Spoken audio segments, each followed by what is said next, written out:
नमस्कार दोस्तों, स्वागत है आपका अवेयरनेस चैलेंज डे 10।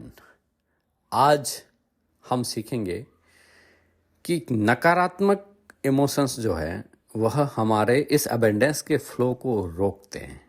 जैसे कि कल हम सीखे थे कि सकारात्मक पॉजिटिव इमोशंस फ्लो को बढ़ाते हैं और सारा का स्रोत एक ही है, एक ही सोर्स है, that is white light of love. सारे इमोशंस उसी से निकलते हैं। तो साथियों, नेगेटिव इमोशंस, चूंकि ये द्वैत सिद्धांत हैं, अगर प्लस हैं तो दूसरा भी है, अच्छा है तो बुरा है, ऊपर है तो नीचे है, आगे है तो पीछे है, ये लॉ ऑफ पोलरिटी है। तो अगर अच्छे इमोशंस हैं तो दूसरे वाले इमोशंस भी होंगे। सबसे बड़ी बात है कि हमें इसको देखना, स्वीकार करना, समझना, ऑब्जर्व करना कि मैं कैसा महसूस कर रहा हूं। साथियों, नकारात्मक इमोशंस अगर आप ध्यान से समझें तो यह एक प्रकृति, यूनिवर्स, परमात्मा की तरह से सिग्नल है। अगर आपको अवेयरनेस, जागरूकता के साथ पता चल रहा है कि मैं अच्छा महसूस नहीं कर रहा हूं, इसका मतलब परमात्मा यह डायरेक्टली सिग्नल दे रहे हैं, बेटा कुछ तो तू ऐसा सोच रहा है जो सही नहीं है, सृष्टि के नियम के अनुसार सही नहीं है। तेरे पास ऑप्शन है, यू कैन चूज।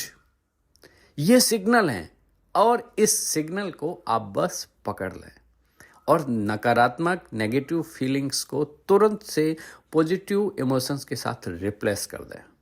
और यह सरल है, बहुत ही सरल है। सिर्फ एक ही चीज का ध्यान रखना है कि अगर आपको पता चल जाए, बहुत सारे लोगों को पता ही नहीं चलता है कि वो कैसा महसूस कर रहे हैं, क्योंकि दिमाग के अंदर अशांति रहती है, इतना गोल गोल गोल गोल गोल गोल घनचक्री की तरह घूमता रहता है। उन्हें पता ही नहीं रहता है कि जीवन में कहाँ जा रहे हैं।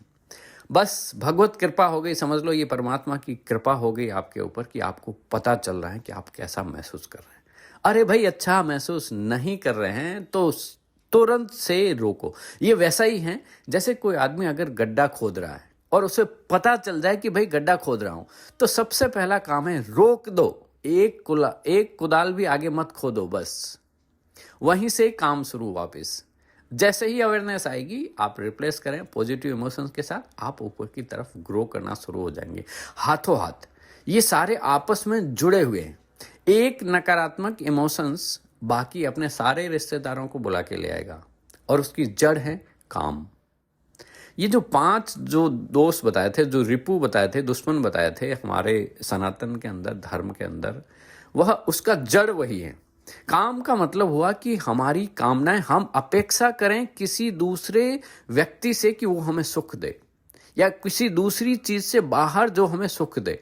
ऐसा संभव नहीं है।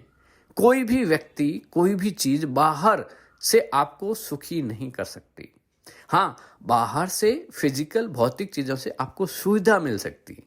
सुख तो आत्म केंद्रिक है, आपके अंदर है, भीतर है, और उसका सोर्स आप खुद हैं। आप खुद उस परम पिता के बच्चे हैं जो इतना पावरफुल है, जो प्यार का सागर है, ज्ञान का सागर है, दया का सागर है, करुणा का सागर है, और आप उसके बच्चे हैं। आपका बर्थ राइट है उस चीज को फील करना। अब भूल क्यों जाते हैं? आप, परमात्मा कहते हैं कि आप बस एक कदम आगे बढ़िए, 1000 कदम मैं सामने भागता हुआ आऊंगा। You can experience this blissfulness of the God. वह हर वक्त हमारे साथ खड़ा है। तो साथियों, करना क्या है? आपको जैसे ही अवेयरनेस होती है, जागरूकता में जीना शुरू करें। अच्छा महसूस नहीं होता है, तुरंत से अपने आप को ऑब्जर्व करें और फीलिंग को देखें और हाथों हाथ रिप्लेस कर दें नेगेटिव इमोशंस को उसके काउंटर पॉजिटिव इमोशंस से। उदाहरण के लिए, अगर लेक, कमी, स्कैरिसिटी का भाव ऐसा आ रहा है किसी भी जगह पे, तुरंत से उसको अबंडेंस से रिप्लेस करें। चारों तरफ प्रचुरता है, हर चीज भर भर के है। आपको अगर फियर का भाव आ रहा है, तुरंत से उसे रिप्लेस करें विद द फेथ। अगर आपको डिप्रेशन का भाव आ रहा है तो आनंद, ब्लिस से उसको रिप्लेस करें। आप पॉजिटिव साइड में सोचें। इसकी बहुत सारी लंबी लिस्ट है। अगर आपको लिस्ट पूरी चाहिएगी तो you just drop a message to me, I will share the list also, and you can call me if you want to know more about this, अगर कहीं स्टक हैं तो। अदरवाइज फ्लो के अंदर बहते रहें और परमात्मा का हृदय से आभार व्यक्त करते रहें कि वाह परमात्मा, क्या खूबसूरत जीवन दिया है, वाह वाह वाह। ऐसे ही आगे बढ़ते रहें और इस खूबसूरत मनुष्य जीवन का आनंद उठाते रहें। धन्यवाद दोस्तों, आप सभी का मंगल हो। तेरा मंगल मेरा मंगल, सबका मंगल हो ये रे।